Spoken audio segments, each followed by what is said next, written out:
Alright, I'm going to try and keep this as short as I possibly can, because this is going to be a very boring video. This is a really super tedious process. I wasn't sure I was going to be able to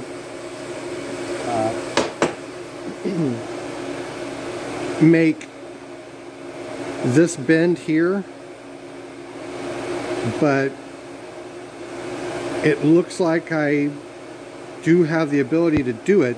So anyways, this is what I'm working on now, and the setup process is what's really super tedious about it. I've got my first piece, or my first little bit started on the actual piece here, on the actual lever. So it's hard to, gauge how far you've gone, but trying to keep this line straight here. So anyways, I'm going to show you the setup procedure. I've got a piece of metal taped into the jaw vices on this side to protect the surface, and this guy on the back side, because as I get further down here, I'm going to need this little itty bitty skinny piece to fit in to the gap right there. The gap between the two bends. It's going to be about a ½ inch wide or so down here. Anyways, I will try to show you the setup process and then a few whacks with it, but I'm not going to be able to show you the completed item tonight. I don't even know if I'm going to get it finished tonight, to be honest with you. It's definitely going to be time consuming. And of course, it doesn't help that I don't have a perfectly straight cut over here, but I think it'll be fine when it's all said and done. Anyways, I'm using these magnets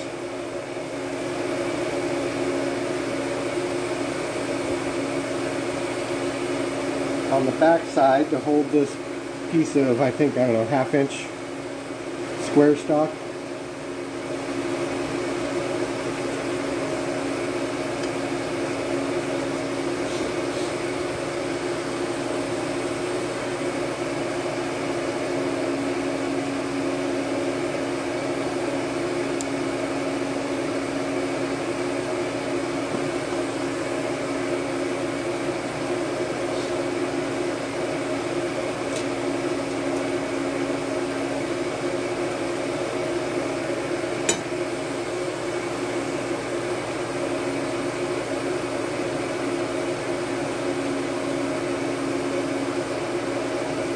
One of those things where you kind of need to be an octopus and have about 10 friggin' hands.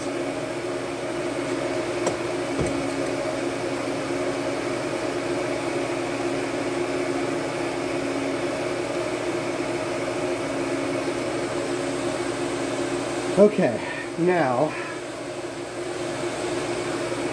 I need to make sure that I've got this piece of ½ inch stock on the back side flush with the top surface of the jaw. I need to make sure that I've got this surface down just a fuzz lower than ¼ of an inch of height exposed from the jaw, and I need to keep this plate on the front side in a pretty decent position. It was more critical on this end because I had to protect this hole that I'd cut out here. Won't be quite as bad over here, but the more accurately I have this front piece spaced, the more precise this will wind up being to an extent. Anyways, try and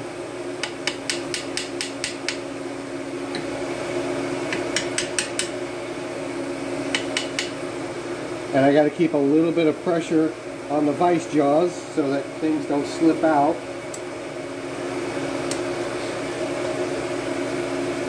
Tap it on the ½ inch piece now.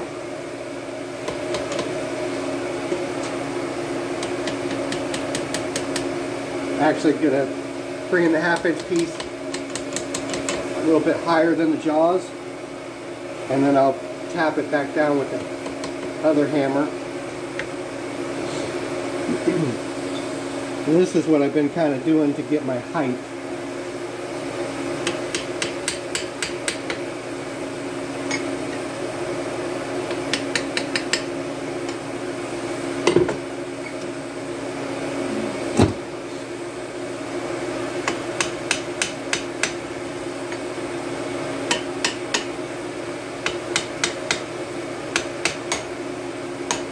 And it's a lot of give and take. As I move that down, the 1/2" piece goes down. As I move the 1/2" piece around, this moves around. So this is part of the tedious part of it right here, or a large part of it.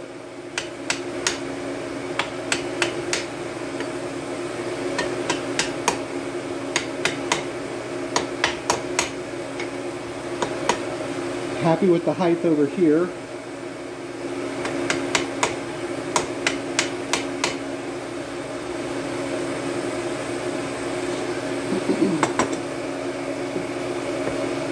Now we get the piece of 1/2" back up. And let's bring in the material back up.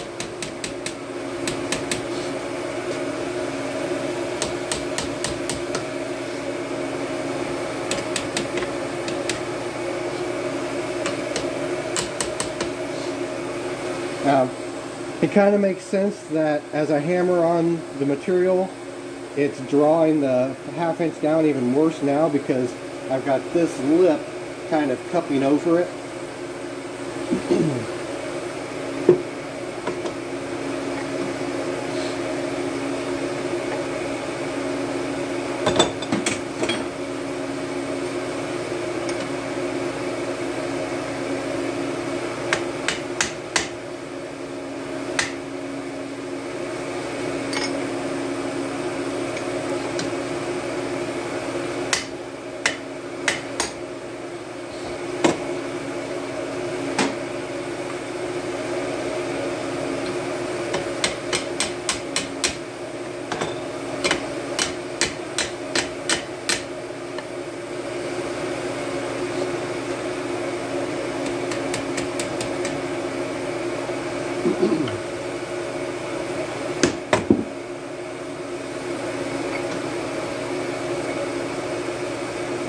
Alright, I think I can live with that.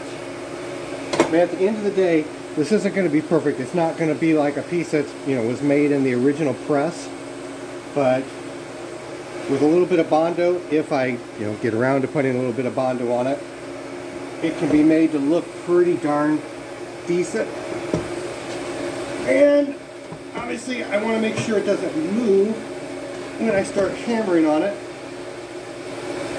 Times like this, I'm glad I got the big vise. Okay, so now that I've got it reasonably well situated,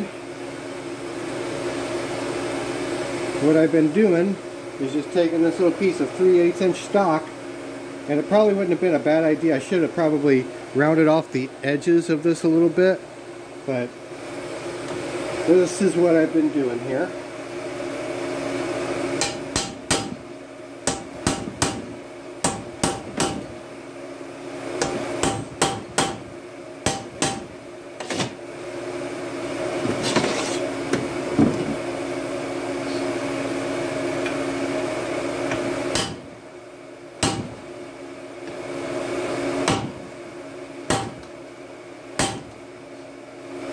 And of course I'm trying to eyeball this for reasonably straight, reasonably consistent, which is not easy in its own right. And the more that I get this edge curved, or the more I get this edge bent, the more it's probably going to curve this thing, this piece of material, in a way I really don't want it to be curved. Not only that, eventually I have to wind up with compound curves here, and, well, mostly here. This is where this is going to stop. These bends are going to stop, but definitely going to wind up with compound curves here, so that'll be tricky in its own right, trying to compensate for that.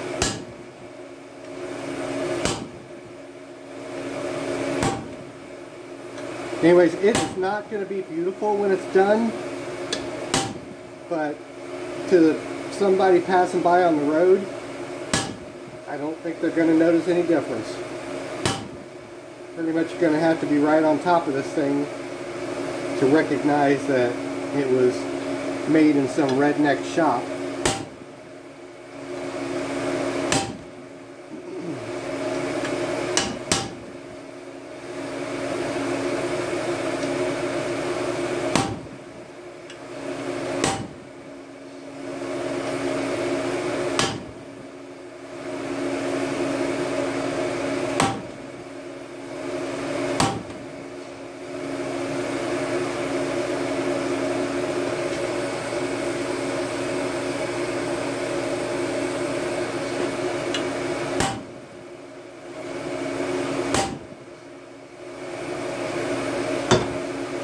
I think I'm pretty happy with that. Oh.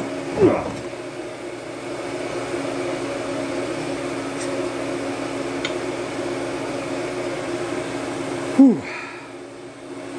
Anyways, it is going to be quite the procedure to get this sorted out, but slowly but surely I'm going to get it sorted out.